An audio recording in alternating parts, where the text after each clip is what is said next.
שלום, שמי נועה מעוז, אני אגרונומית, מלווה כרמי יין. כבר הרבה מאוד שנים יש איתנו כלים שמאפשרים לנו למדוד את הגפן, למדוד את מצב המים בגפן, אבל מרבית הכלים האלה הם כלים מסורבלים, יחסית יקרים, אבל מבחינת טכנולוגיה יש לנו עוד הרבה מאוד לאן ללכת בהקשר הזה.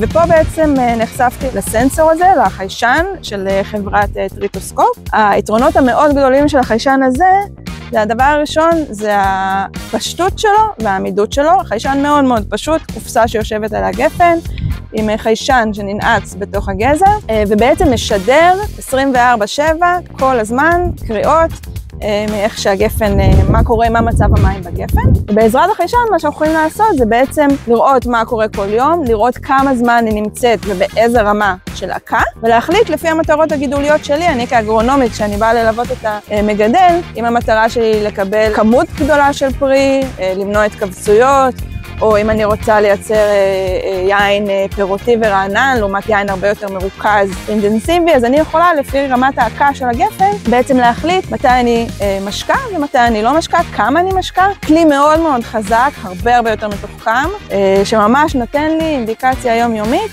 לקבלת החלטות.